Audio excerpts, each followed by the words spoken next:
Assalamualaikum warahmatullahi wabarakatuh. Good evening to everyone. Thank you for coming here tonight. And also thank you for our lecturers that come here tonight, despite from them having a busy day. And also, of course, thank you to Sir Paka for agreeing with us to have this art dialogue about art collector. And so,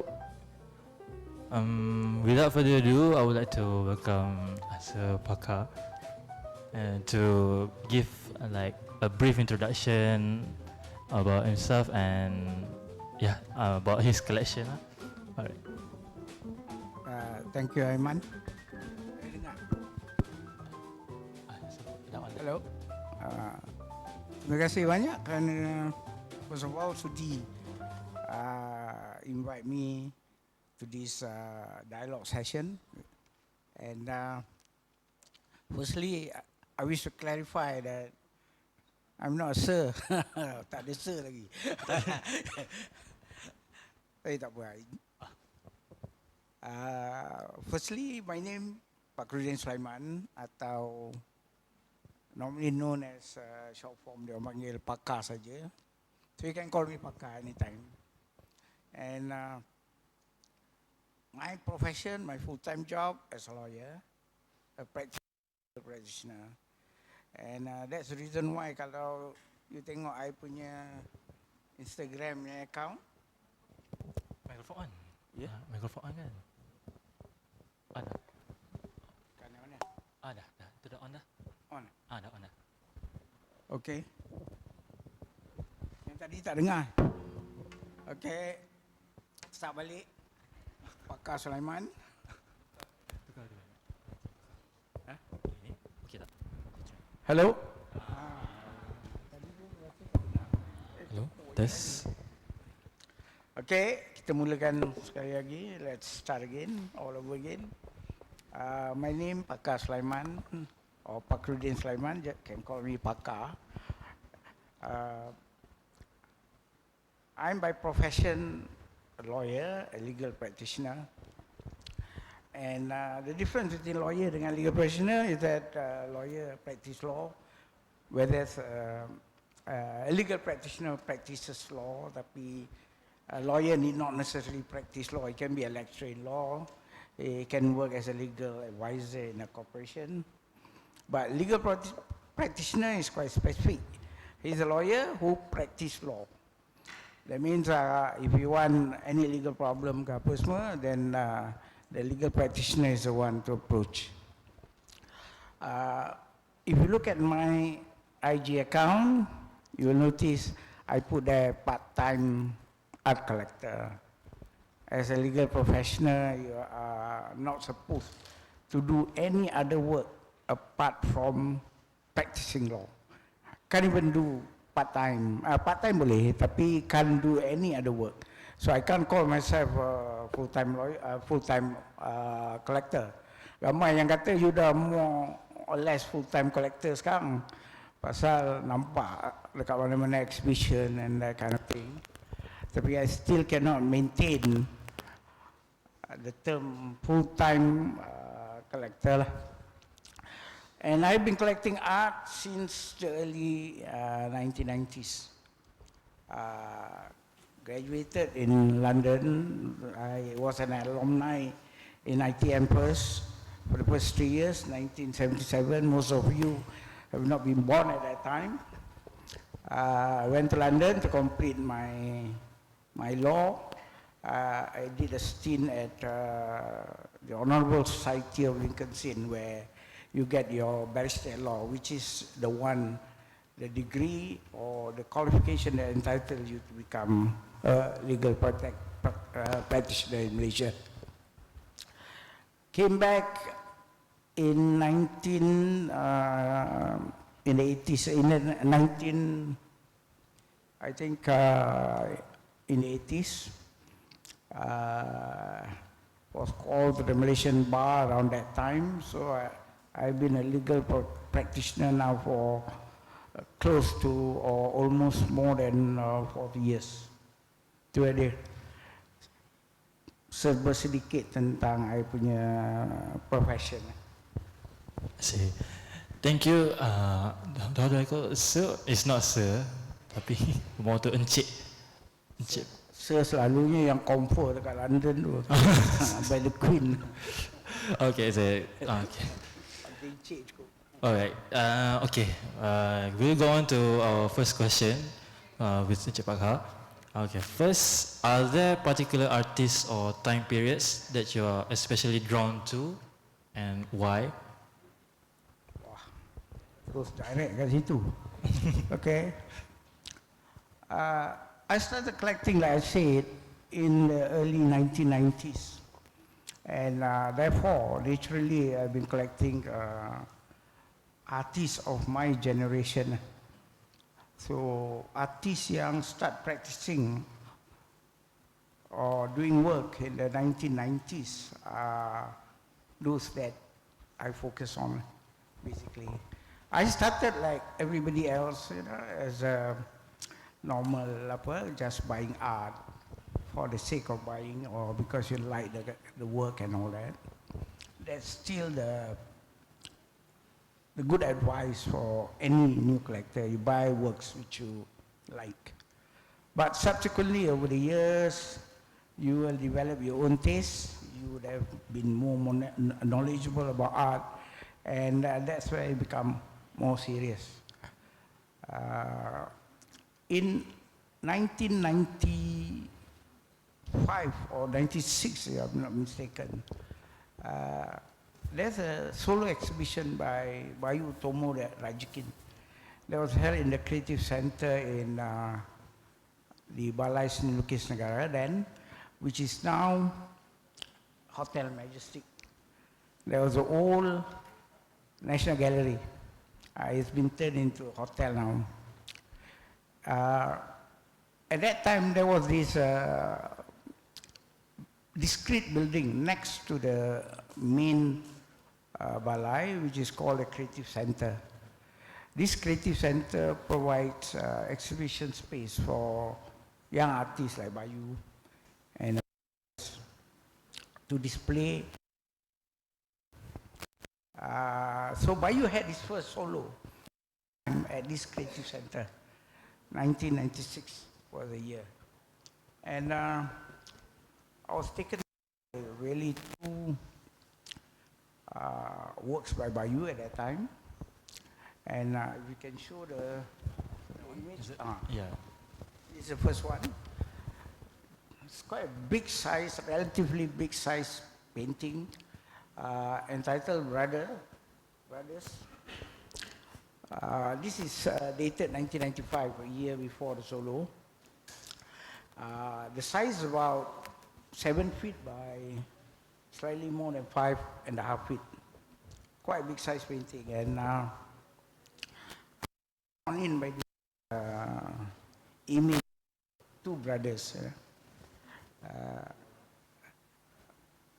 I think the inspiration for this was the situation in Biafra then in Africa. There was a civil war, Perang Saudara, and arising from that you have famine and suffering for the people. This is quite common. I think we see this now, we witness this now in Gaza, for example, where there are a lot of suffering, especially among the children. And the humanity of this painting is the one that draws me to it, basically. And so this and another painting, these are two. The other one. Second Bayu painting. Does history change? A rhetorical question asked by Bayu, which obviously haven't changed.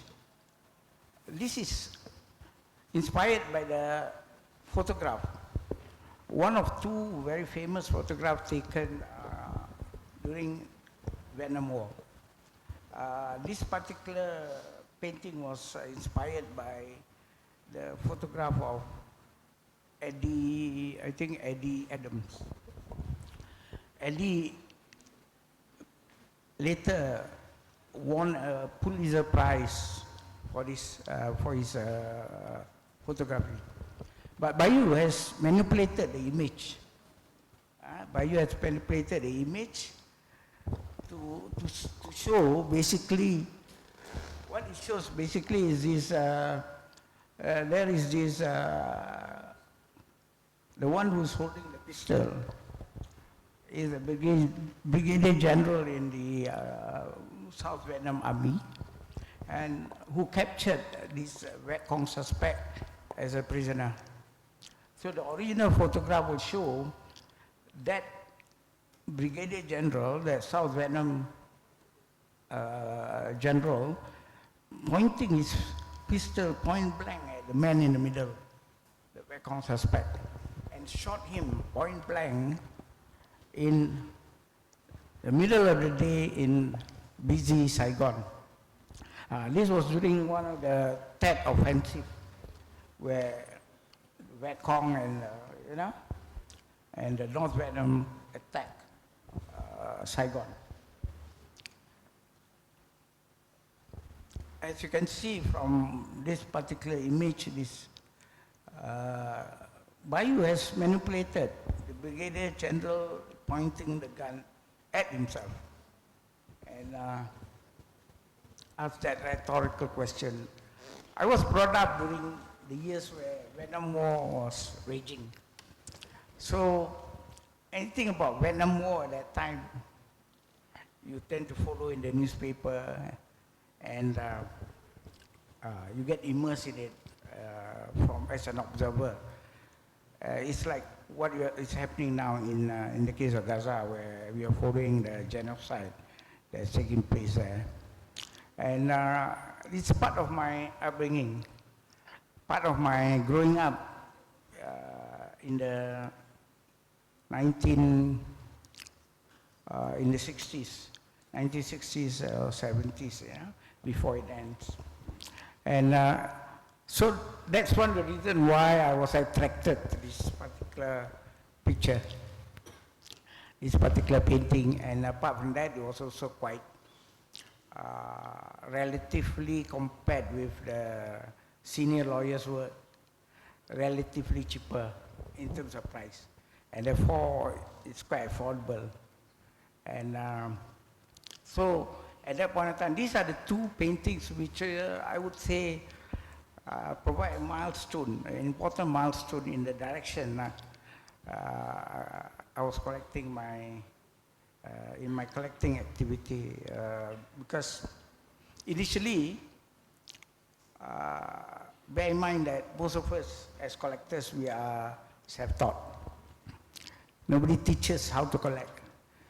So you need to experience, to go through the whole motion, to go through the whole process of buying whatever you like or whatever you think you like, and make a lot of mistakes along the way and that kind of thing. But these two paintings made me realize that I will be able to collect. We have a limited budget, of course. I don't come from a rich family. Money doesn't come that easy to us. My father and mother are both rubber tappers. And we don't have a history, of course, being from a very low income family. We don't have a history of art collecting or collecting art. You don't find art in our house.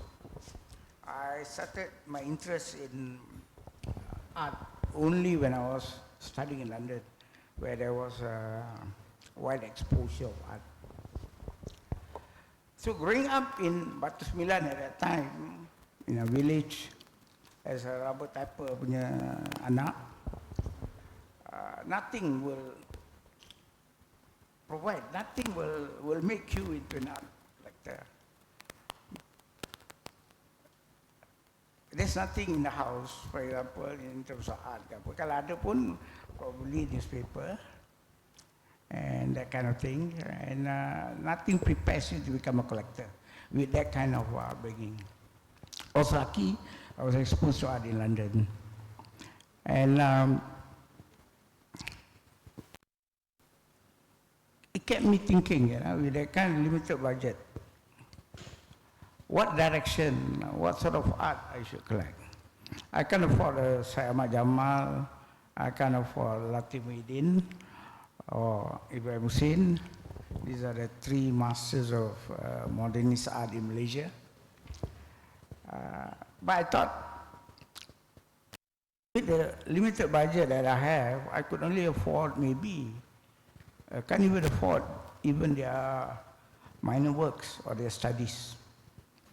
Because even Syed Jamal or Latif Muhyiddin studies at that point of time was already about 5,000 ringgit to 8,000 ringgit. And there was this exhibition of their works that was shown in Daya Bumi at that time, Gallery Petronas, and they were selling around that price.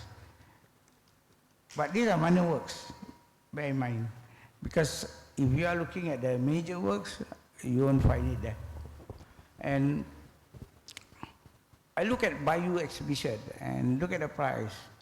Wow, this is something I could afford, and these are hopefully become major works later, subsequently. At that point of time, they are not famous yet. Bayou just had his first solo. Nobody knows him that well. He has shown one or two plays exhibition, a group exhibition before that, but unfortunately, still, at that point of time, he was still making a name for himself. It's just his first solo. So, it was quite a gamble to buy Bayou at that time. In fact, one senior artist told me, point blank, he said, "Pakar, you're not a collector, you are a gambler." This is because I collect. He asked me whether I collect his work or some other senior artist's work. But I told him, it's okay, I like to gamble. And over the years, I would say the gamble pays in the sense that most of these artists who are known when I collect their work, they became famous. They are some of the leading lights in Malaysian contemporary art scene, like Bayou, the Matahati Boys, Zaki.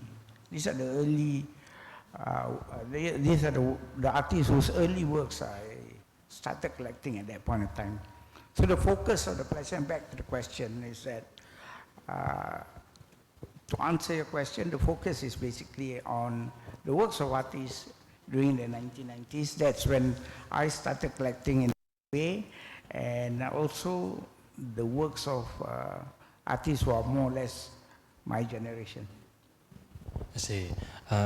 Young skid. I would like to show some examples of some artworks in your collection. Can you show Prof. Jai your work? Some early works. This is by Professor Jai, who is very well known to you all here. Need no introduction.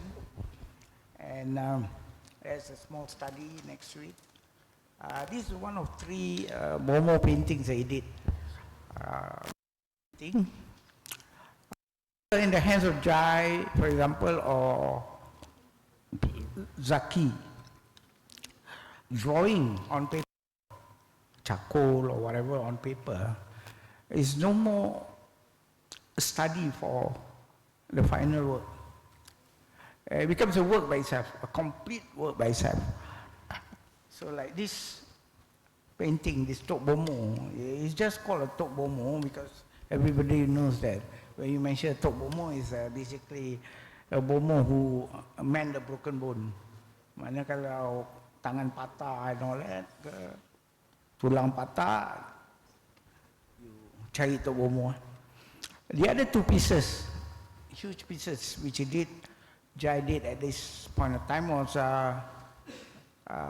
there's one which is called Bomo Hujan, recently shown at, just before the 90s show, prior to that. That belongs to Valentine Willie, I think. And the other piece is by another friend of mine, which is called Bomo Urut. So during his career, Jai only produced 3 huge Bomo painting. And I like about this Bomo is a confident of the Bomo himself.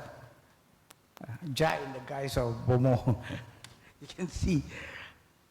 And you have the paraphernalia of Bomo craft there. The incense burner, the stones, and suddenly you find symbols of modern medicine. Again? That's, and with the names of below the symbols, that's basically to denote the medicine dish out to the various patients, and you have the names of the patients there. Apparently I was told Jai's father, Bomo tu lah Tok Dukun, small time Bomo called Tok Dukun sikit. And so I collected this this was done in 2004, although not in the 90s, but slightly beyond that. Before that, I've collected quite a bit of Jai punya charcoal works. One interesting one was very sensuous looking, with the image of a gong. The image of a gong. And you think it is the anatomy, pyotomy of a negress, but it's actually a gong. Okay, unfortunately I don't have the image to show or share with you yet. You can check Jai punya buku. The gong is featured in that book. Next. So these are some of the artists whom I collected quite seriously and quite in depth. This is Raja Shariman. Of course, started collecting his first series, Killing Tool. If you were at the Now and Then show in Gallery Putih recently, you see an example of Killing Tool there. That Killing Tool, to me, one of the most revolutionary work in Malaysian art, avant-garde. Because for the first time in Malaysian art history, you find an artwork, a sculpture, which literally can kill, and call itself a killing tool as well, to boot. So it's quite daring in that sense. It looks like an innocuous, primitive animal, lava, but you extricate it, you find the tool, which is, in the case of the one in Gallery Putih, is Sang Algojo punya weapon, can chop off your head. Currently showing, I lent another killing tool to Ilham for its 90 shows, and it looks like a primitive bird, but you pull off the head, it's in the form of a Chris. Okay, but this is different. After Killing Tool, what Shariman did was a full-bodied sculptures called, in the form of assemblage, called Gerak Tempoh. In Gerak Tempoh, you can see the head, you can see the hands, of course in stylized form. But I don't have the image here. You can see a tubuh, dekat Ulmu. There are two examples of them, or three examples of them there. This one is a response of, by Raja Shariman after he has been heavily criticized following his Gerak Tempoh series. Because some of us Orthodox Muslim thinks that if you do a full-bodied sculpture atau patung, and you can easily breathe nafas into it, and it becomes alive. And to them, this is an affront atau trying to defy God's creation. And you'll be surprised that there are fatwas still currently effective in most, I would say, most of the states in Semenanjung. I'm not sure about Sabah, Sarawak, but in most of the states in Semenanjung, you tak boleh buat sculpture atau patung yang menyerupai dan complete dia punya body parts. So in response to that, what Shariman did in his own quiet way, which I think is quite clever, he did this series called Nafas. You can see from here, it is a headless figure. Kepala kudung. Tunjuk dia punya study. Sketch. Next. This is study for Nafas. Can clearly see that tak ada kepala ni. Tapi ironically and interestingly, Shariman called his sculpture Nafas. The most vital part of the human body. And yet, dia kata masih nafas, masih ada. It looks alive, it looks like, apart from being elegant, it looks quite menacing juga. So maybe what Shariman, this is just my speculation, trying to say that I try to follow the fatwa, for example, meniadakan a vital part, tak ada kepala, tak lengkap tubuh badan, yet nampak macam boleh bernafas. Of course, kita secular educated, kita tak belajar agama dan secara mendalam, and we do not know the Arabic language, and we are quite handicapped when we are faced to confront ulama, about this kind of thing. But I think Shariman did a service to us all by doing it, responding to it in his own artistic way, creative way.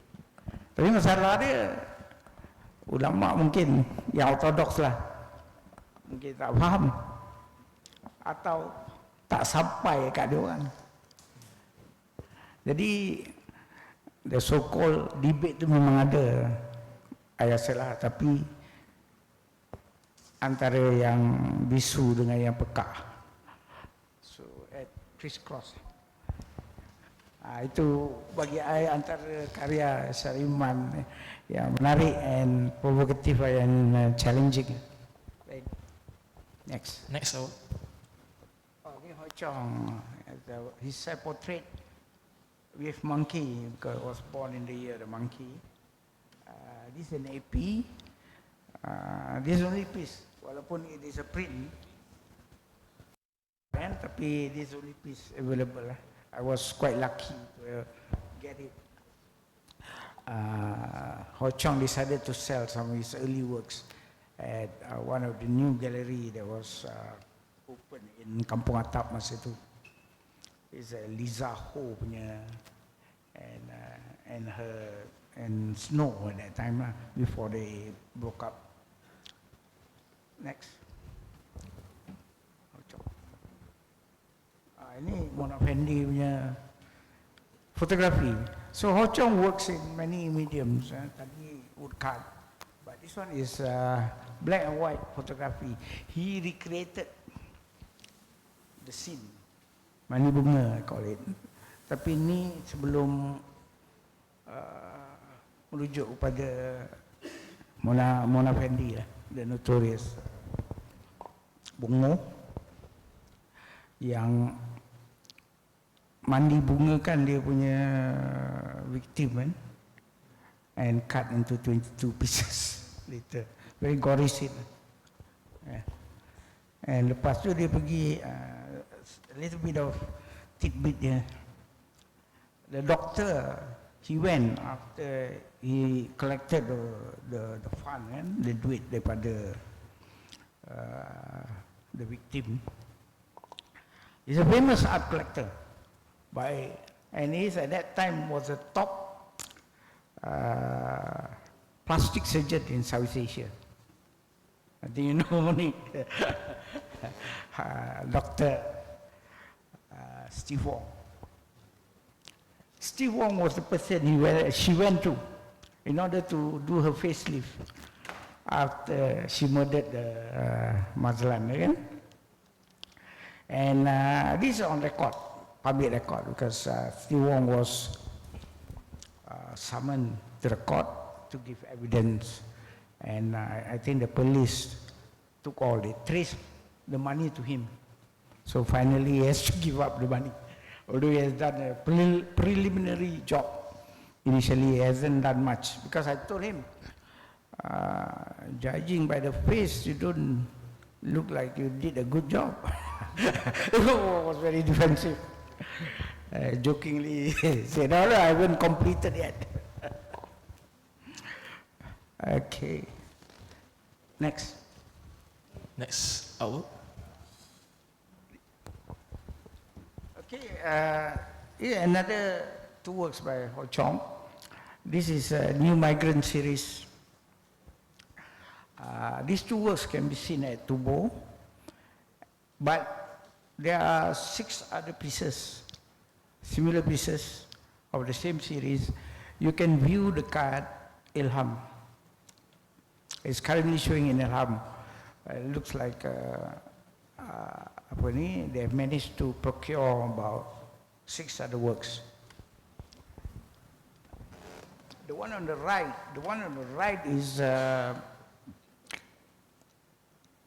Rahel, not Rahel, what's her name? Muhammad Haq. Muhammad Haq ni, you tengok dia punya short biography in the middle, at the bottom. There's a short biography sketch by the artist about Muhammad Haq. He was a paddy planter, paddy farmer in his native Bangladesh, and he was transported thousands of miles, over to Malaysia to become a construction worker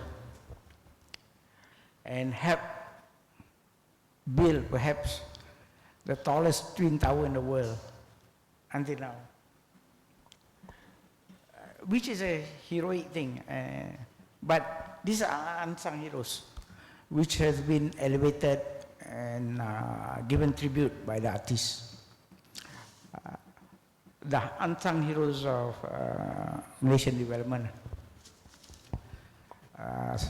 Sekarang ni ramai kutuk Mat Bangla lah apa semua, tapi kalau ikut betul-betul kita kaji betul-betul, this is their contribution. Siapa nak kerja construction? Orang Malaysia dah malas kan, nak kerja benda-benda buruh macam ni kan. And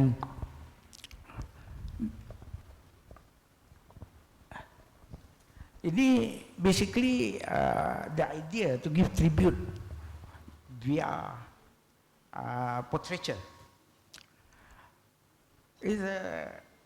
It's well developed in UK. For example, if you win the Battle of Trafalgar, for example, then you are given a portrait, Lord Nelson, in the National Portrait Gallery. But in Malaysia, we don't have this tradition. Our short, brief attempt at setting up a portrait gallery was abortive after 1 or 2 years, unfortunately. But in England, they have a whole new building, which I recently visited,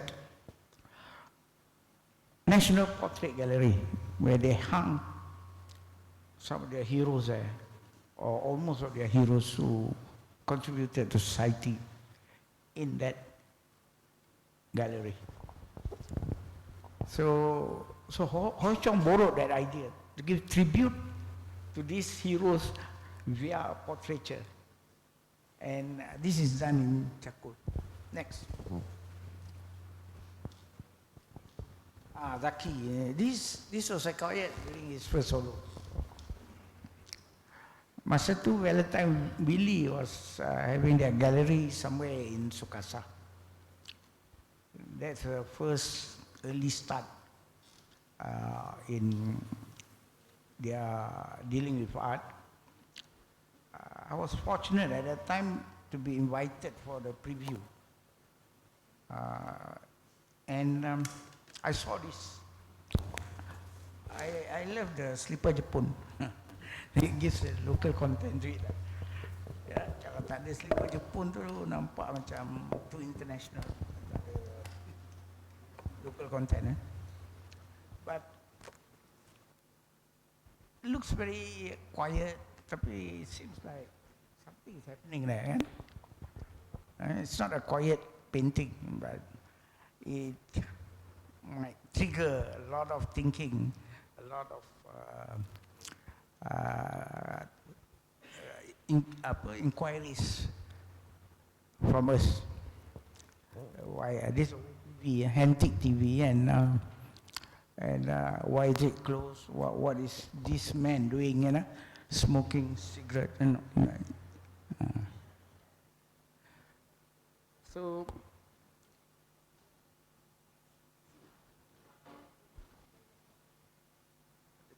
Tertekan. Sorry, handphone tertekan. Okay, again, was bought at the first solo.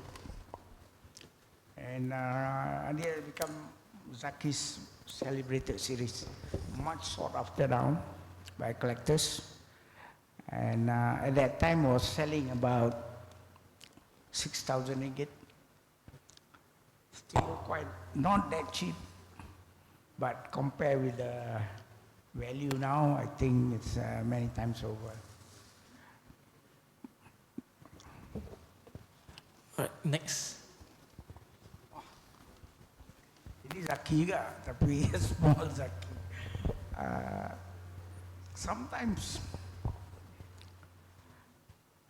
the artwork finds a collector.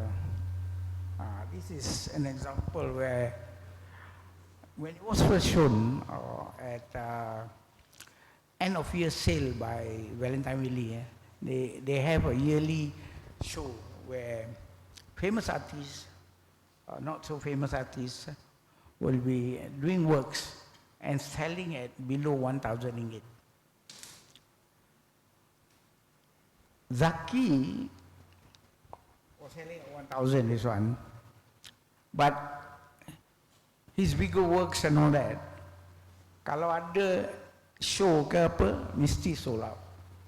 Will be snap up.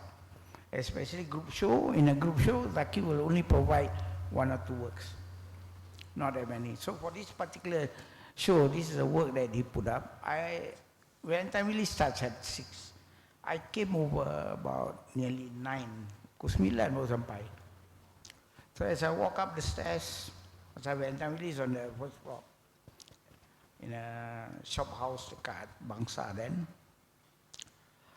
I saw this one. It hit you. The first thing that as you went up, you'll see this particular piece. And as usual, tengok, tak ada red dot. I was quite surprised. She was wondering. And I asked Rachel, who is one of the road girl, who was working there. Hey Rachel, how come this no red dot? I also don't know why lah. You take it. Oh yeah, I'll take it. So it was quite loud. Exchanges and people turned to us, the crowd. Masa tu, hey, not fair. I thought it was sold. So that's how it landed with me. Although I came quite late. Tu kadang-kadang the hard work wait for the collector lah, dia punya owner. This one instant, maybe. Okay. Next. Next.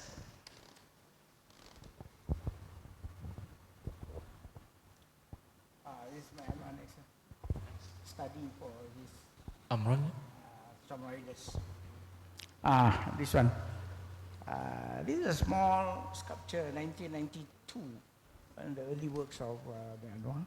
He celebrated storm riders, 5 rowers rowing a boat, which looks like on a apa ni Terengganu punya boat lah, traditional boat. And I was taken in by this, and I said this is an interesting piece, sculpture. Pasal masa tu tak ramai yang collect sculptures. Even until now, sculpture is a poor cousin lah, kalau compare dengan painting atau drawing. So I bought it, and I love this piece because it portrays 5 rowers trying to overcome any storm or adversity lah kan. And it kind of tell you that if you hold to your principle, your 5 principle, the rowers, you will inevitably triumph. And you notice that the boat is in the shape of crescent. So ada some symbolism there. You can read into this particular work by Mat Anwar. Next. Tadi putar balik kat apa, the study piece. This is dia punya study lah. And sorry, the color separation not so good. In the form of cubism study. Mat Anwar, apart from being an accomplished sculptor, is also a very accomplished draftsman, I would say. He can draw and can paint as well. But drawing, I think, is his forte. Okay. This is one example. Next. Amrun, okay, another one. This is a 1990s Amrun, the late 1990s. It's not the early one. You will notice that there's a slight difference between the early works yang ada dekat UiTM punya gallery collection, as well as the famous one in Balai. These works are called Pertarungan. It's basically trying to depict the idea of jihad dalam Islam, pertarungan, perjuangan yang paling hebat dalam Islam, classical meaning of it, not the one that has been hijacked by the likes of Osama bin Laden atau extremist element kan, yang mengatakan jihad ni is fighting against the infidel atau kafir. The classical meaning is basically, as I see it, should be a struggle against oneself. Bertarung melawan diri sendiri untuk menjadi seorang Muslim yang baik, yang lebih baik, a better Muslim. And this was done in 1997 with 2 accompanying studies. One in charcoal, and the other one is on oil pastel, on paper. This was done about 1 or 2 years before the main work, which is on the right. And you will notice that the posture now has changed. If you look at the one in Balai and all that, they are a bit more graceful, dance-like if you may. But now, it's a true tarung. And this is being manifested very ably by Amrun through the body, the muscles and all that. You can see the intensity of the struggle now as compared with the more dance slide punya poster of early works. So I see this shift daripada tari kepada tarung. Okay, nak tengok dia punya yang dua muka.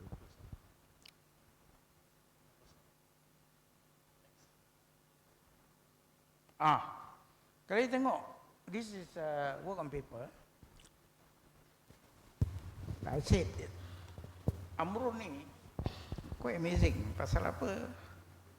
He managed to clone himself on paper atau on canvas before even the scientists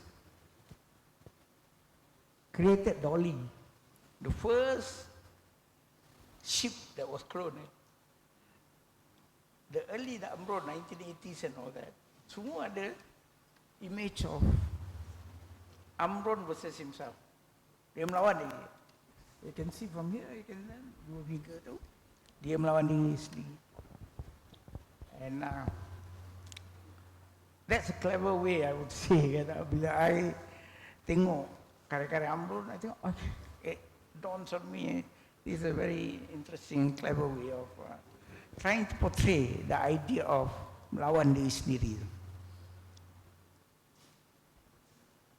So you can see Amrun only works with a single team. Yeah? One predominant team throughout his career until now, which is pertarungan. But you will notice that the way he depicts the figures has changed over the years. Kalau you letakkan pameran, pameran over the years, dia punya work from 1980s until current, you can clearly see the difference lah, how he depicts the figures. Although he's doing only one single team. Okay?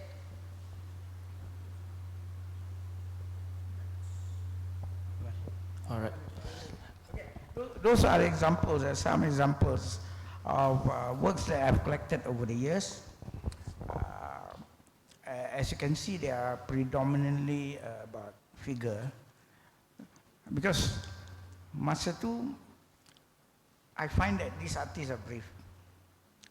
They were brave soul, I would say, going against the current. Because the predominant art form at that time was abstract art.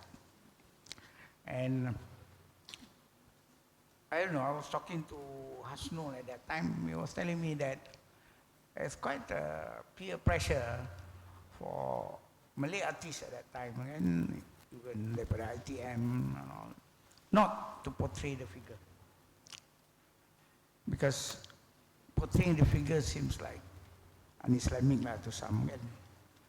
So to me, I like their stand. Pasal apa? They are swimming against the current. That's challenging to me. So I suka work yang challenging, yang speaks to me, yang ada berdialog dengan diri I sendiri lah. So that's the kind of work that I tend to collect. Okay. We'll go to our next question. Are there any pieces in your collection that you feel almost personal connection with? Like I said, I was raised by a rubber tapper in family, and my father, mother. So works on the theme of rubber tapping and all that will be something that appeals to me. It's a personal thing. And this is Wong Ho Chong's study of his grandmother. It's a portrait of the grandmother holding the rubber tapper's knife on one hand and holding the rubber tree on the other hand. Very stoic and defiant look, and very proud of their profession. And this reminds me of my parents, my mother as well. So I've been chasing this work over the years. Initially, when it was first shown at the Creative Center, I think, it was snapped up by, was taken by the dealer himself, Valentine Willie at that time. So for many years, they kept this work. Then later, I love the work, but I was late in trying to get it. And after that, they decided to sell it at the secondary market exhibition sale. And they put it for sale, but I was a bit too late. A Singaporean collector grabbed it with the help of another Malaysian collector, who's also a friend. So he used the Malaysian collector to get the work. So I was a bit late again. Until later, many years later, at one of the art stage Singapore punya event, I think this must be the last event before it closed shop, and now changed to Art SG. Previously was Art Stage, and what happened was I was approached by this collector, this Singaporean collector, and asked me, Pakar, I would like to let go my Hoi Chong, this particular piece. And well, of course, I said, and, but you must exchange with an Amrun drawing. So he wants a very small Amrun drawing, black and white. So of course the price, the disparity skate. So it's not a pure butter trade. It's a mixture lah. Butter plus some cash. So we value the works, the two works, and then the difference I have to make up. Again, of course, this one, the price is a bit more expensive than the small drawing by Amrun, which I traded with him. So finally he came. That's after a good 20 years. punya apa lah, tunggu. It's quite happy to have it. There's another version of this that was shown in Ilham recently, like before the current show. Okay. This yang personal lah. Ada juga a few yang I don't have the image here, tapi yang ni of course it's about me. This is my life drawing by Amrun. I like the plant behind me, in the background. Memang ada masa live tu. This was done at the patio and I punya veranda, and that plant was there behind me. And but we have to bring out that Vasily Kandinsky chair, Vasily chair, call it. It's a modernist chair. And I never thought Amrun would draw even the plant, kan? Yeah, he did well. And the late Pierre Rasa, when he came to my house, I kata, oh, this is a real great portrait lah. Dia kata, ya ke? I punya kepala potong sikit ke atas. Amrun selalu, dia punya composition quite tight. Kadang-kadang atas terpotong dan sebagainya. But I still have the sandal as a Ralph Lauren punya sandal. Mungkin mahal sekarang kot. But it did well, the Vasily chair. I love it.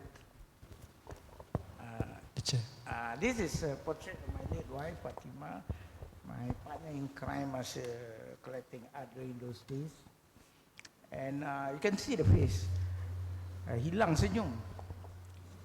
There's a beauty about portraiture. Kadang-kadang dia boleh capture multiple images again of a person. Pasal dia bukan a click of the camera. Click the camera just that particular moment. So that image tu frozen at that particular moment. Tapi yang ni dia a process of doing it. Itu yang jadi masam sikit tu. Senyum marah. Dekat marah dulu masa masa kena orientation when I was a student kan, in the 70s. Kena bully dengan orientation committee punya members. Dia orang panggil OC. Saya tak tahu sekarang panggil OC lagi tidak. Masa itu, okay, Freshie, kasih senyum marah sikit. Kena buat senyum marah. Antara senyum dan marah, tu kena buat. Ada lagi tak sekarang ni? Tak ada lagi. Tak ada. Sekarang ni tak ada orientation kan. Dulu kita orang kena orientate 10 hari. Masuk sempurna dengan 10 tahun wujudnya ITM. So masa itu kena ragging teruk-teruk 10 hari. Normally it's only 7 days, but because of the 10th anniversary kena ragging 10 hari extra. Rambut dah tak ada rambut. Masa tu masuk pun rambut banyak lah. Tapi dia orang semua expert, berebut jadi gunting rambut.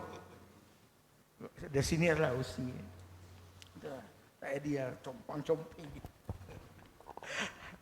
And I masih ingat lagi, bukan senang nak buat senyum marah. Bukan senyum ITM, senyum marah. Quite interesting lah. Okay. Ini pasal 6 jam kena duduk. But of course dia ada break lah. From morning sampai evening. And these are the original chairs which I decided to pamerkan, to exhibit in the Tubo exhibition as a reminder of the journey dulu lah. Okay, ini gifted by the artist Jai. Jai ni dia kalau minta buat dia tak buat. Dia kena on his own, free volition lah. Kalau dia sendiri minat dia bagi. Yang ni I tengah potong kek masa tu. That year punya celebration birthday. Tak tahu bila Jai ambil gambar ni. Dan kemudian the next year he gifted me as a birthday present lah. And I love this portrait lah. Sama dapat capture I punya air muka tu. Rambut panjang flowing kan. Okay. Ini Myanmar. Myanmar also accomplished portraiture. Ada lagi satu yang ni tak berapa nonjol sangat, tapi the other one dia macam sculpture bold stroke kan. Okay. This one's done, so we go to the next question. Are there works or artists you avoid because of moral or political concerns? Are there works or artists you avoid because of moral or political concerns? Very general question, specific question boleh reply, but generally I like political. You can see film it's a reformasi content. I don't shy away lah, kalau shy away daripada artwork yang political in nature atau yang provokatif macam ni. This is called reformasi content. Consider as a series lah. Sebelum this quartet, Puan has done a smaller work, which is quite personal in nature lah. Kita tengok yang Puan ada smaller work. Next. Tajuk dia interesting. Jelai lidah. Apa tengok ada hutang lah. Itu tajuk dia. And it's very personal, nothing political about it. But interestingly, from this personal work, Puan then went on to do those 4 highly political works. sorry. You know, from the personal work, very personal nature, ada hutang kah. Then Fuad migrated into doing overtly political works, which is the 4 works earlier tadi kan. And look at the 4 works again. Okay, the 4 works. These are actually inspired by the Japanese proverb, the probable monkeys, the 3 probable monkeys. Hear no evil, speak no evil, and see no evil. But Fuad added another additional monkey lah, yang dia kata busuk lah, which is the one third image from the left. And the clue to understanding this work or to read this work is basically in the title. If you look at the title, some of the longest title in Malaysian art ada kat sini. The 2 of the works, the title are quite long, and it is in the form of dialogue, statement by Fuad in very thick Kedah punya accent. Dia orang Baling kan. And the title is a commentary of the state of affairs of the country at that time, following the fallout between 2 Malay leaders. Tun Mahathir, very popular Malay leaders, Tun Mahathir and Anwar Ibrahim. And of course, this ongoing dispute or feud between the 2 personalities is still ongoing. And tak nampak bila it will end. I'm sure it's going to dominate Malaysian politics for a good number of years. Anwar Ibrahim dah jadi PMX style dia punya gelaran. But sekarang isu RCI pula, you notice kan? Nah, dia orang bertelaga lagi. Tak tahu siapa yang betul. So, kalau baca Fuadnya tu tak tahu siapa yang betul, hang betul ke, saya betul ke, apa macam itulah. And this tidak, and Singapore minat ni, kalian ni, they really wanted this, and they've been trying to sunting daripada couple of years, but masih bertahan lagi lah. Okay, next. Alright, next artwork. Ni Remembrance of Things Past, interesting work by Fuad, dihasilkan after his or during his presidency in Rimudahan in 2007. This is the first time photography punya work, limited edition, sold out. Masa Rimudahan, edition of 8 I think, was sold out. And I was lucky to have one of these. Singapore pun cari ni. They couldn't get this. They got a smaller edition, the one in video form. Then one has produced more lesser number of works along this line. Tapi this one 71 pieces altogether. Masa tu the trend was to frame the work, photography work dengan white frame. I decided against it. I told Fuad I don't want the frame, give me the unframed works. And masa tu banyak lagi this antique old teak wood punya frame dekat one of the frame shop in KL, kan? So decided to do. It looks nice. This is an iconic photograph. It illustrates here how Fuad put an intruder in the form of his friend, color, into the historical event. Kerusi yang dia duduk tu, kerusi yang Tengku Abdul lepaskan untuk ucap. And I think this is an interesting way kalau kita kaji betul-betul, because history is such a boring subject to most people. Let's face it. Tapi in the hands of what? History becomes alive and humorous. Becomes kelakar kan, menarik kan.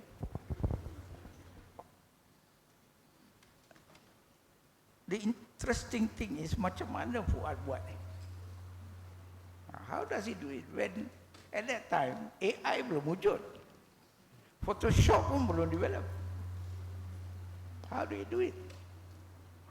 Itu trade secret artist. Okay, kita boleh bincangkan kemudian lepas kita yang dialog ni.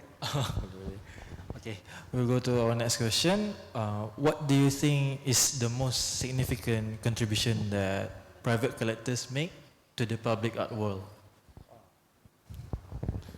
Most interesting tu susah nak jawab lah, tapi interesting okay lah. Interesting contribution. You see, in our art ecosystem, there are three important stakeholders. Basically, you have the artist, definitely. Then you have the art gallery. And the third is the collectors. Dia macam tungku lah kan, ada tiga triumvirate. Tak boleh nak katakan satu lebih important daripada yang satu lagi atau yang dua lagi. All are, to me, equally important to make up what we have as the art ecosystem in this country. But to answer your question, the most is I think their contribution is to actively collect serious artworks. When many collectors at that time, institutional collectors, withdrew from the art scene for whatever reason. You see, during the early days, I remember masa the late Sanusi Jonin, when he gave a speech to send off jenazah arwah Ibrahim Hussein. Selepas dia meninggal, dia bagi ucapan, a short speech at the house in order to bawa pergi kubur jenazah arwah Ibrahim. I was there. So I ingat kata-kata dia lagi. Dia kata Ibrahim Hussein work ni been collected by all the banks in the country. Dia kata, so much so I'm willing to say, dia kata, if you don't have Ibrahim Hussein, then you are not a bank. Ini kata-kata Sanusi Junid. If you don't have Ibrahim Hussein in your collection, then you are not a bank. So that's how important during the early days of Malaysian art, how important the role of the institutional collector apart from Balai. Yeah. Masa tu individual collectors tak berapa ramai, very few. We have of course Pak Zain, whose collection travels from modernist until contemporary. But most of us, macam I don't collect modernist artists. Tak apa, pocket tak dalam. And my main core collection adalah sikit-sikit, just an appendix to the collection yang modernist work ni. Tapi the core of my collection comprise works from contemporary artists lah. From the early contemporary artists macam Bayu, Zaki and all that, yang I portray now kan, dia punya some of their works. These are the early contemporary artists. And so, what happened next? When the shoes being left by these early institutional collectors, Maybank, Tenaga Nasional, All these people were active collectors at one time. Because I suppose they were hammed by enlightened leaders, figures, yeah, who don't look at bottom line saja. Yeah. They people like Kamaru Arifin, for example, ataupun Zain Azrai, these are enlightened corporate figures who whenever they go, wherever they go, they will start a collection in that institution. Like Kamarul in Bank Bumi, for example. Zain Azrai, not Zain Azari, the collector. This is a brother who is actually not so much a collector but art patron. He was initially in MAS, and then he was also in Oriental Bank or something. So they left that legacy of collection in this institution. When they left, suddenly there are huge shoes being left by empty shoes, being left by these institutional collectors. And this is where the private collectors come in. They are the one who came in to support Malaysian artwork. The contemporary collector like Steve Wong, Seksan, just to name a few. We came in and fill in the big shoes left by these institutional collectors. I suppose that has to be written and has to be acknowledged. Again, I don't think many people wrote about this. This has to be acknowledged that they are the ones who came in to support the collecting Malaysian art. Yeah, I agree also. So we'll go for our next question. How do you personally define success as an art collector? Wow. It depends on your objective of collecting. If you collect for investment, for example, obviously, if the works fetches very high premium price in secondary market, then of course you consider that as a success. But for most of us, for me, for example, I don't speak for others. I collect art for passion, because of my passion. I suka art, that's all. And I never think about buying art as a form of investment. Pasal itu, a lot of people ask me to talk about art as a form of investment. Henry Butcher minta cakap semua. I turn down because I cannot talk about something which I don't indulge in. So much so that kalau I beli art tu, I just beli tak pernah record the number of artworks yang ada dalam koleksi sekarang. So many people have asked me, Pakar, berapa ada dalam collection you sekarang, berapa work? I wouldn't be able to answer that. Pasal tak pernah count.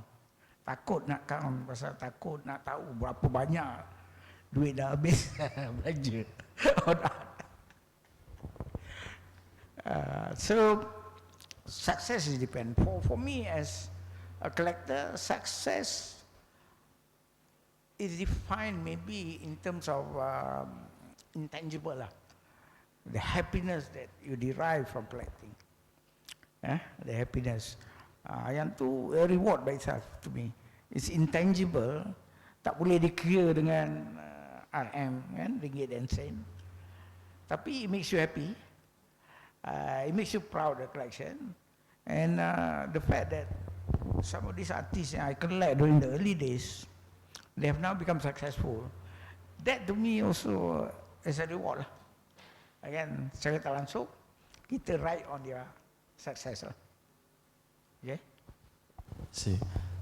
So the next question is, how do you stay connected to the next generation of artists? I never stop collecting. Daripada dulu sampai sekarang, I still collect. And it doesn't matter lah kalau artis sudah senior, tapi kalau harga dia dah di luar jangkaan, di luar jangkauan. Stop lah kan. But I keep on collecting lah, continuously. Kalau you baca I punya essay dalam Now and Then tu, petualangan yang berterusan. Mana collecting art I anggap sebagai petualangan, ada adventure lah. Dan sampai sekarang tak ada reda dah. It still continue. Yes. Okay. Next, what advice would you give to fine art students about navigating the art world after graduation? To me, sounds simple but maybe difficult to maintain atau lah. Be true and honest to yourself lah. Jangan buat art kerana something else. It must be something from your deep inside you. Kalau you nak successful as a commercial artist ke apa semua boleh, no problem. As long as you are truthful about it, that you produce art pasal I nak duit. So I tak pandang rendah. For me personally, I tak pandang rendah. If that's your stated punya focus or tujuan kan, objektif. So I tak pandang rendah misalnya artis yang success means berapa banyak sale dia punya karya apa semua. Tapi I cuma with that kind of artist, I tak collect dia punya work. But I want the work to speak to me and all that, and it's not to speak to the market. Itulah salah satu. So be honest and do apa yang dituntut oleh diri sendiri. Okay, there's a tendency nak follow the trend atau just produce artwork yang ramai kolektor suka apa semua. But if you do that, it's a question of taste kan. Taste ni berubah-ubah. Jadi kalau kolektor ni kemudian taste dia berubah kepada yang lain, then you are left out lah. But if you produce work yang true to yourself, yang jujur dan sebagainya, not for commercial reason, insyaAllah I think you will make a good contribution to the art scene lah. See, for example, you tengok macam Fuad punya reformasinya quartet, size dia 10 kali 10. I don't think he produced that 10 kali 10 untuk market. Memang lama selepas dia produce those work, tak jual. Dia terlantar dekat dia punya studio until I have earned enough money lah to courageously tanya dia, berani tanya dia, berapa yang nak jual ni? Kan? So pasal you tengok 4 kali 4 mana ada rumah boleh fit? Tak ada. And for me also, basically macam collecting art ni bukan to fill the wall in the house. That's why in one of the early exhibition of my collection, I call it for the imaginary space. That means for the space inside my head. Dia tak ada limit lah. Itu yang bahaya dia. There's no physical limit. Kan? Dia virtual space kan. Itulah dia yang bahaya dia. So you mean you keep on collecting without stopping. Alright, for our last question, what legacy do you hope to leave as an art collector, and how do you want to be remembered by future generations of artists and collectors? As a collector, I don't have, don't ask for much. Basically, just evaluate my collection. Do a proper evaluation of collection, and give an honest view about it. Again, if they are any good, the artworks I have collected are good and contribute to the Malaysian art scene, I'm happy. Kalau tak, just be critical about it and provide your rationale for doing so. I'm quite open. I want a critical evaluation of my collection, not just simply praising it atau apalah, ya. Or just kutoking it kan, ataupun just criticize it for the sake of criticizing it. I think what we lack here is a lack of proper evaluation of artworks. This critical punya writing about artworks. That's the bane of Malaysian art until now. Kalau kita compare, for example, Indonesia, or Philippines, or Thailand, for example, these are our neighboring countries. You'll see that the critical evaluation books on art and all that melambak. That's why for Indonesian art, you can have armchair art writer daripada Paris ke atau daripada London writing about introduction to Indonesian art. Dia punya art scene lagi complex and sophisticated daripada kita. But yet, armchair punya writer duduk dekat apa, kat Paris ke apa semua can write introduction Indonesia. But find a book by an introduction Malaysia tak ada. Susah. Kenapa? Bahan tak ada. That's simply. Armchair dia kena ada bahan, buku dia nak refer apa semua, baru dia boleh tulis introduction kan. Kita tak ada. We don't have that. So hopefully some of you may take up writing about art as a serious profession to contribute to the Malaysian art scene. I tak nampak banyak keluaran UiTM yang sayang lah daripada UiTM yang jadi art writer lah. So this is a challenge lah kepada you all to come up and do serious writing about art. So yang lecturer ke apa semua kat Menara Gading tu sekali-sekali turun tengok kat bawah semua, do some serious writing about Malaysian art. Evaluation pasal apa? Kalau you tengok why Ibrahim Hussein, Syed Mat Jamal, Latif Muhyiddin famous sekarang ni, orang rujuk karya-karya dia, orang puji dan sebagainya, because they are critical evaluation, they are writings about their artworks. But unfortunately many of our contemporary artists yang dah lama ni, bukan no more young lagi, tak ada siapa yang tulis secara serius lah. Kalau ada pun just very scarce lah. And so itu sajalah kalau ada apa-apa. Alright. Thank you Encik Pakar for the insight and sharing of his collections. And for now, we're open for Q&A. So, is anyone want to ask a question?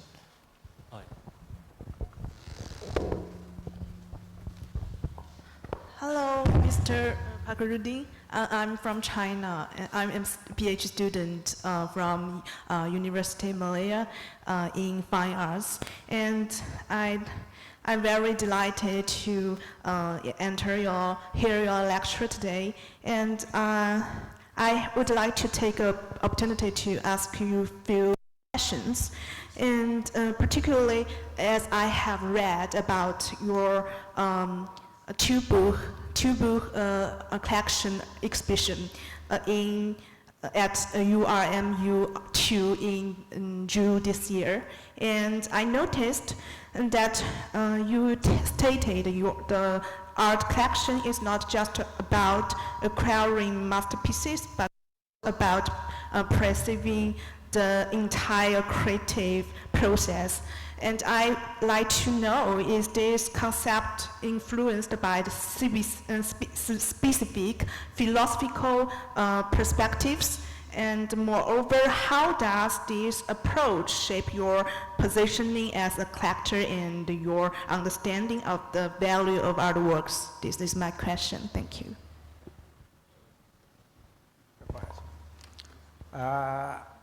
Can you summarize your question? Because it's quite a long. Okay. And I mean that you said the art collection is not about acquiring masterpieces, but also about preserving the entire creative process. I mean, do you have philosophical perspectives for collecting artworks? Okay, whether Yes. I have a philosophical basis or whatever, in collecting art.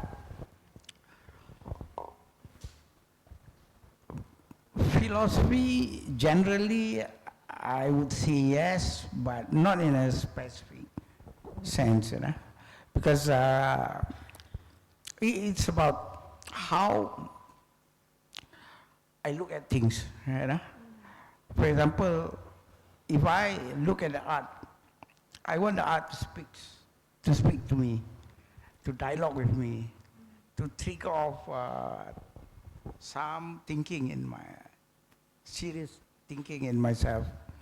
So these are the kind of work that I like to collect. Not just simply pretty pictures or whatever, But it can speak in many ways. For example, I show the sculpture Shariman talks about even his struggle as well as a sculptor and all that.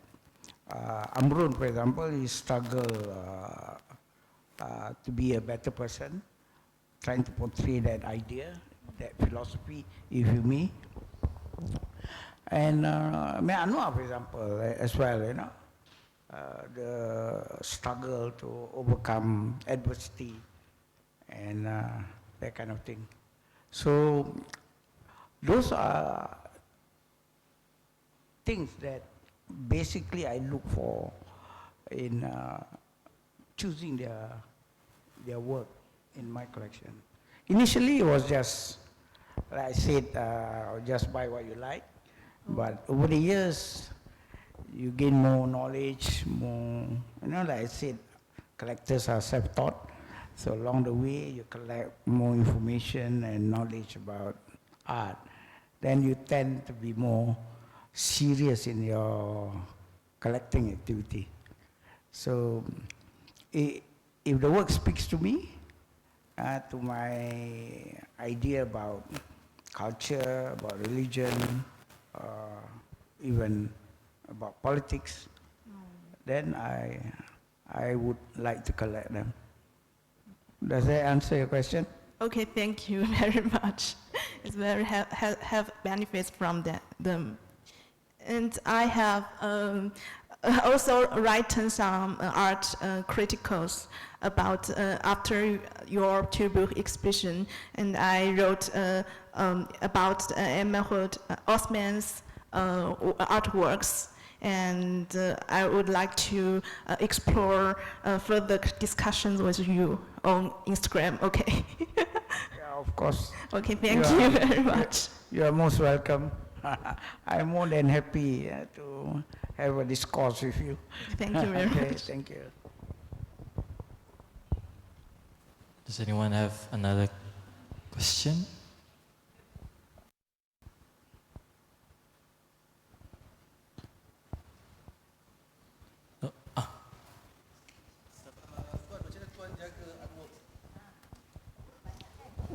Okey. Soalannya macam mana saya jaga artwork? Wah. Macam menatang minyak yang penuh. Seriously, basically ramai yang takut collect art paper, kan?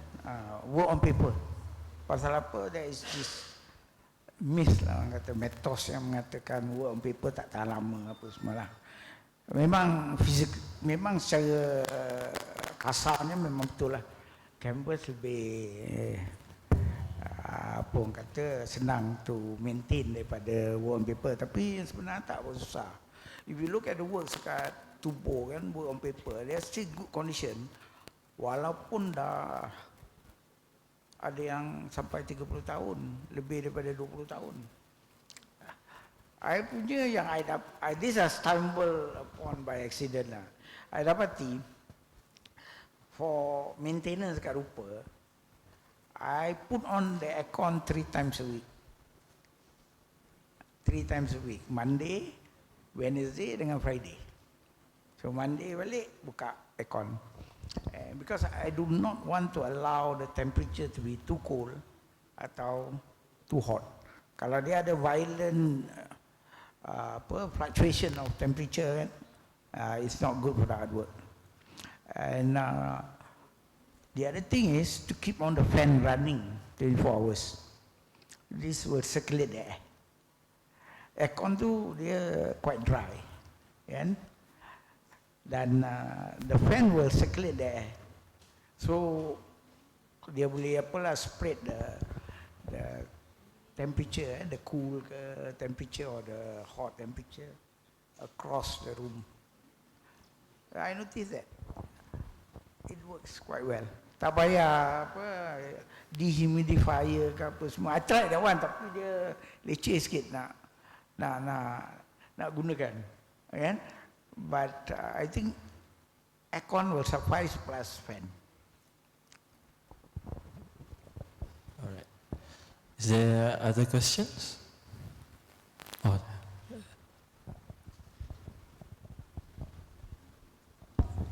Assalamualaikum Cik Pakar. Pertama sekali saya nak terima kasih dengan Cik Pakar lah sebab Cik Pakar sampai sekarang masih follow up dengan Art Scene Malaysia dan even turun ke show kan. Dan tak ramai pun kolektor yang masih stay daripada dulu sampai sekarang. And then disebabkan Cik Pakar ni, saya pandang Cik Pakar ni sebagai art enthusiast lah. As a collector tu Cik Pakar punya personal things lah kan. So since Cik Pakar ni dah jadi witness lah dalam Art Scene Malaysia ni, saya nak tanya Cik Pakar sendiri, pendapat Cik Pakar lah. Art scene dulu kan susah hati nak masuk galeri semua kan. So yang sekarang ni dia macam laju, fast pace, show after show. Nak tanya Cik Pakar sendiri, apa beza artis dulu, art scene dulu dengan sekarang? Maksudnya artis tu lebih quality ke macam mana lah? Cik Pakar punya pendapat lah. Terima kasih. Beza antara artis dulu dengan sekarang? Wah, rasanya tak ada beza. Yang sekarang ni cabaran dia sama je basically, cuma satu ya, I would say that artis sekarang ni, artis muda lah, artis muda ni they are a very privileged group. Dia orang ni memang senang dapat tempat, keluar daripada college atau universiti dah dapat space untuk berpameran. Dia orang diraihkan dengan berlebihan agak, if I may say ya. Kebanyakan commercial galleries in town sekarang ni, dia tengok space untuk artis veteran tak ada. Kebanyakan space hanya untuk artis muda. Ini juga mungkin didictated lah, disebabkan oleh collectors yang tengok karya artis muda ni lebih murah kan, lebih senang nak collect. Jadi itulah jadi dia. Galeri pun lebih kepada artis muda dan artis-artis yang lebih senior terkesamping, disampingkan. So kalau you nak tengok karya-karya artis yang lebih senior, payah sekarang ni. Every show yang ada kebanyakan menunjukkan artis mudanya buat. Kebanyakan lah, I'm not saying tak ada langsung, tapi generally cabaran kepada artis muda ni tak banyak. Jalan atau arah dia orang untuk menjadi artis ni mudah. Tapi yang mudah tu kadang-kadang jadi masalah. Pasal apa? Kalau terlampau mudah sangat dapat tempat, mudah sangat berjaya pada peringkat awal, cabaran tak ada. Jadi karya-karya yang dihasil tu mungkin agak tawar lah, tak cukup asam dan garam dia. Tak sempat nak masak betul. Dah tiba-tiba dah jadi. Dan I notice tendency sekarang dia orang dah jadi hero pula. Baru hati muda. Tapi after a few years dia orang jadi ikutan oleh hati-hati yang baru keluar daripada college. Itu yang bahaya. Dulu okey lah, dia orang keluar lebih senior punya artis, dia orang terpengaruh work dia orang. Tapi sekarang ni yang senior dia orang lebih kurang 3-4 tahun dah jadi ikutan kepada yang baru keluar, which is quite dangerous lah. Pasal artis tu pun belum mantap lagi untuk you nak copy ataupun influence by dia punya work, kan? So I rasa kena jaga-jagalah, kan? Kena jaga-jaga. Pasal apa, kadang-kadang work yang you apa tu kan display tu kadang-kadang terlampau laju sangat. Bila dah laku, dah jadi laris, kerap sangat berkarya, sehingga kadang-kadang sehingga mengabaikan mutu. To me, at the end of the day, the technical part of the work, sama the work tu complete atau half baked ke apa semua, is important. Itu kita boleh ukur secara objektif lah, kan, sama the work ni accomplish technically atau tidak, kan. Itu objektif, kan. Kalau bab-bab tentang subject matter ataupun tema dia atau yang tu a bit more subjektif lah, kan. Kalau you tengok artis-artis yang berjaya kalau dalam pasaran lelongan, kan, Sotheby atau Christie, the top 10 selalunya yang sale dia orang successful, kan, adalah artis-artis yang bab teknik dah beres. Kalau kita tengok Mas Riyadi punya work, for example, bagi example Indonesia ni artis yang top sekarang ni, kan, contemporary artis Mas Riyadi, but you tengok dia punya technical part of the work, memang accomplish work, susah you nak cari kelemahan dia atau kecacatan dia. Itu dia jaga. Pasal apa? Kebanyakan yang kaya-kaya ni, yang beli art sekarang ni, dia orang ada advisors dia orang, ada art consultant dia orang. Apa benda yang dia orang cari? Mestilah the technical part dulu. Lepas tu baru kepada bab yang lain-lain yang lebih subjektif. Kalau bab peringkat awal yang objektif ni you tak boleh nak accomplish, kantoi ya. At the end of the day you won't make it, kan? Atau you do shortcut ke dalam berkarya, kan, pasal nak tunaikan permintaan ramai, then you just keep on repeating the same work. Kadang-kadang ada artis muda 2-3 kali solo, tapi subjek matter yang sama. Pasal bila tanya kenapa, sepatutnya solo is something serious lah. Kalau you nak buat first solo, okay, second solo tu kena something new lah, you kena present kepada khalayak, kan. Bukan repeat apa yang successful sebelum tu. Bila jadi macam tu, kolektor bukan semuanya naif ataupun berkenaan perkara ni. Dia orang boleh baca, kan, boleh lihat.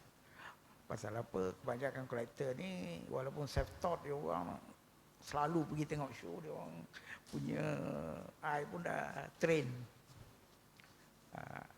It's no mystery to orang kata you have a good eye ke apa semua. It simply means that the eye behind you tu, kan, the one that is behind the eye is basically your knowledge lah dan pengalaman. Dua perkara ni, kan, yang akan menentukan you have a good eye or not. There's nothing mystery about it lah. Tak ada mitos yang ada benda-benda yang esoterik, ini benda yang ajaib ni, kolektor ni ada mata, tak ada. Yang sebenarnya what is behind the eye is the knowledge that you have and as well as the pengalaman yang you kumpul selama tu. Pasal apa? Collector after a few years dia tengok banyak exhibition, dia ada dalam image bank, dia ada simpan dalam kepala dia image-image yang dia pernah lihat. Jadi dia tengok kalau ini artis ni yang work. Ada kan kadang-kadang derivative ni. That kind of thing lah. Again, there's no mystery to the eye behind the character lah. And sebenarnya just a knowledge that he has acquired lah kan over the years. Okay. Alright, thank you. Is there any more questions? Oh yeah. Okay, Assalamualaikum. Sir Pak Hayat, bolehkah saya panggil Sir ke? Okey, berkenaan dengan apa yang Encik ceritakan pasal pengalaman Encik sebagai art collector, saya sebagai student fine art yang suatu hari nanti kita akan didedah di dunia seni, ingin nak tahu, kita sebagai artis, role kita adalah untuk hasilkan karya. Dan soalan saya, my question is this, is there any, ada apa-apa perhubungan tak antara artis dengan art collector mengikut pengalaman Encik? Kalau ada, if so, what are there any benefits or reasons behind it macam tu? Apakah manfaat antara hubungan artis dengan art collector mengikut pengalaman Sir? Itu saja. Maksudnya hubungan macam mana tu antara artis dengan kolektor? Contoh, kita sebagai artis menghasilkan karya-karya lah, dan art collector mereka akan macam Sir akan melihat hasil karya-karya artis-artis, dan bila ada terjumpa yang mereka minat, adakah macam mereka mengadakan hubungan ke macam let's say You want to ask ada secret affair ke antara no, artis dengan not affair lah. Joking. Maybe like a partnership or as associates macam tu ke, rakan kerja ke macam tu. And maybe it's just a one-time thing ke, atau as rakan-rakan kerja, associates, itu saja saya nak tahu. Okeylah, saya cuba jawab secara umum hubungan antara kolektor dengan artis kan, for example. Dia hubungan tu ada beberapa level lah, kan. Pada peringkat awal macam saya, for example, saya tak berapa close sangat dengan artis. Pasal itu kadang-kadang ada satu kali saya tulis dalam Instagram, kata pakar ni tak pernah tanya dia pasal dia punya work. Kenapa dia kata? Banyak kolektor datang pergi tanya dia punya work. To me bukan saya tak nak tanya. Firstly, kalau I approach the artwork, I just tumpukan atau fokus pada artwork tu, bukan pada artis. Minta maaf lah, kan? Because once you produce the artwork, you dah pamerkan, lancarkan pada khalayak. The artwork speaks for itself. Satu. Kalau artwork tu tak berjaya speak to me, bagi I lah, gagal lah kan. Tapi ada sesuatu yang intrik I, yang mungkin perbincangan dengan artis mungkin boleh memberi pencerahan. Then only I will try to talk to the artist lah. Tapi at the end of the day, artis punya pandangan atau artisnya view of his own artwork adalah one of many possible view. Bukan the dominant view atau the only pandangan tentang work tu, kan? Pasal the moment you lancarkan, you lahirkan anak you, dia dah dewasa dah tu, dia boleh tentukan haluan dia masing-masing. Dan I think tak perlulah artis nak didik sangat atau apa sangat kan, ni kolektor. Dan kedua, hanya after few years baru I rapat dengan artis. Kadang-kadang tak mau rapat sangat dengan artis pasal I don't want the artist to influence my appreciation of the work. Kan? Seperti saya katakan tadi, artisnya pandangan tu just one of many possible view of the artwork lah. Pasal itu kita tak perlu pun berjumpa dengan Leonardo da Vinci, kan? Mana kita contemporary dengan dia kan? Tapi bila kita tengok artwork dia, takkan kita kena tunggu nak jumpa dia baru nak faham work dia kan?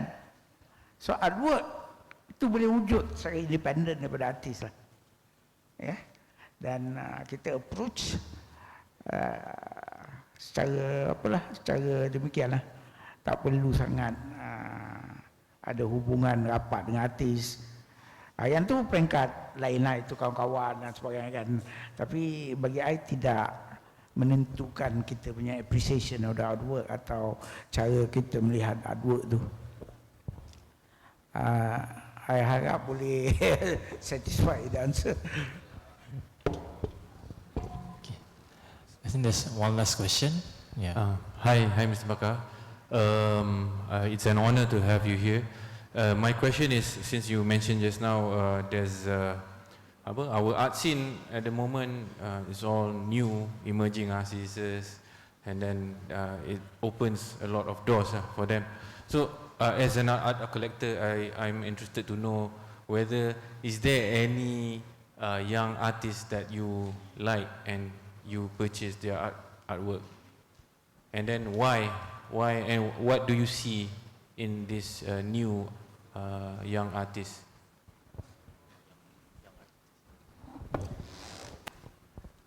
Soalan ni bahaya ni.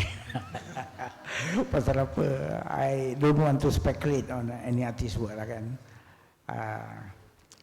I think mana yang I acquire, for example, itu artis yang I suka lah. I tak perlu nak terangkan cara terang-terang kan, which particular artis, namakan artis. I don't think that's fair lah. I think my action speaks for itself lah. Itulah. Okay? Alright. Thank you, everyone. Is there one last question? Oh yeah. Okay. Bismillahirrahmanirrahim. Assalamualaikum, Pakar. Saya nak tanya satu soalan berkaitan dengan macam Pakar sendiri sebagai kolektor. Apa yang mempengaruhi Pakar untuk memiliki suatu artwork sendiri? Itu saja soalan saya. Terima kasih. Saya rasa saya dah terangkan tadi. Agak panjang lebar dengan example dia sekali. Apa? Tak perlu nak repeat lagi kot. Takut yang lain boring. Minta maaf. Okay. Thank you, everyone. So we close our. Is there another one? Okay. Last one. Assalamualaikum. Nama saya Rajimin. Okay. Saya nak tanya satu soalan sebagai seorang kolektor. Pernah tak beli sesuatu artwork tu, kemudian kita merasa rugi, ataupun artwork yang kita beli itu kita sebagai investment, tetapi artwork tu mempunyai masalah ataupun rosak ataupun artisnya buat hal dan artwork itu mungkin boleh jatuh macam tu. Terima kasih. Minta maaf, soalan tak apa jelas pasal suara dia pecah. Okey, saya lagi. Okey, sebagai seorang kolektor, pernah tak merasa beli artwork semua, beberapa artwork dan investkan sebagai inilah untuk masa depan tu, dan artwork itu menjadi kerugian untuk kolektor tu. Maksud saya artwork tu rosak ataupun ada masalah ataupun artis ada problem dan ataupun jatuh macam tu, nama jatuh, dan artwork tu harga dia akan jatuh juga macam tu. Boleh maksud? Faham? Okay. Alright. Faham. Soalannya kalau saya boleh summarize ialah adakah karya-karya, kalau karya-karya tu harga jatuh atau rosak dan sebagainya. Jadi soalannya apa pandangan saya tentang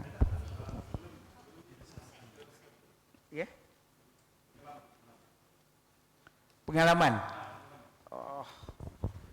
Accident happen lah kan. Especially when you have been collecting for the past more than 30 years apa semua. Tapi tak payah sebutlah which particular work yang ada yang ter-accident dan sebagainya. Itu memang ada. Tapi like accident lah. Tak ada siapa yang salah lah kan. Salah diri sendiri lah. What you can do kalau boleh repair lah. Ada few juga. Kalau tidak, ada yang, tapi yang rosak teruk tak ada lah so far. Because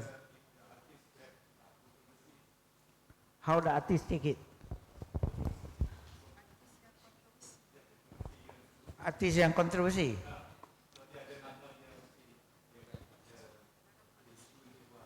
Oh, sama ada.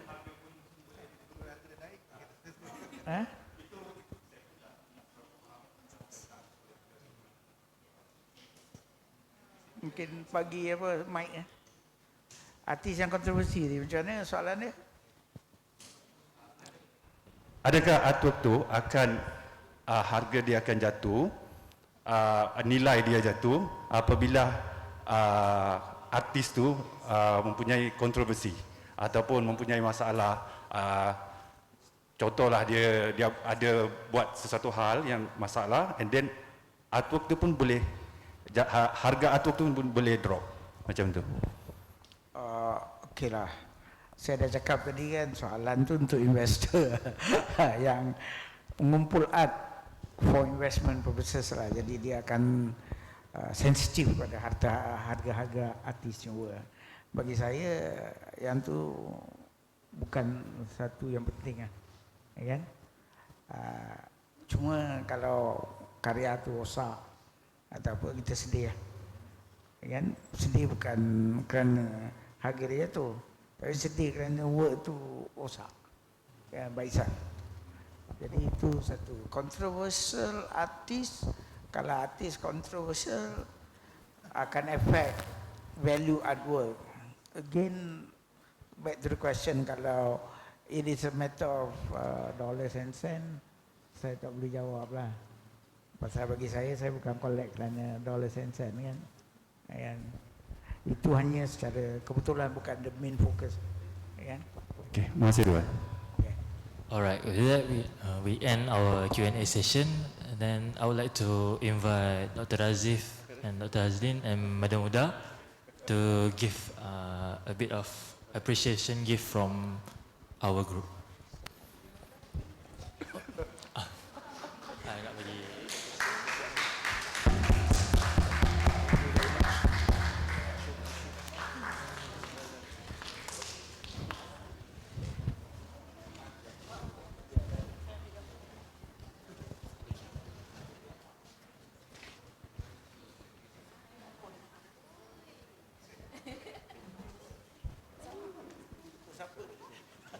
Ahmad Syahrul.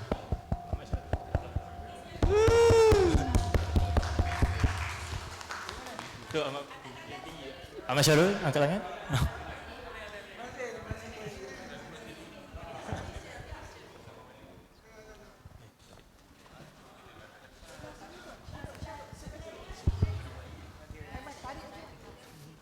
Ini? Tak boleh.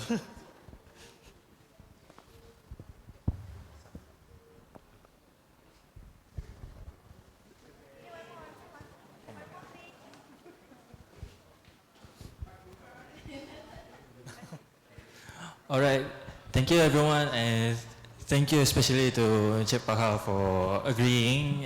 It is an honor to have you here tonight.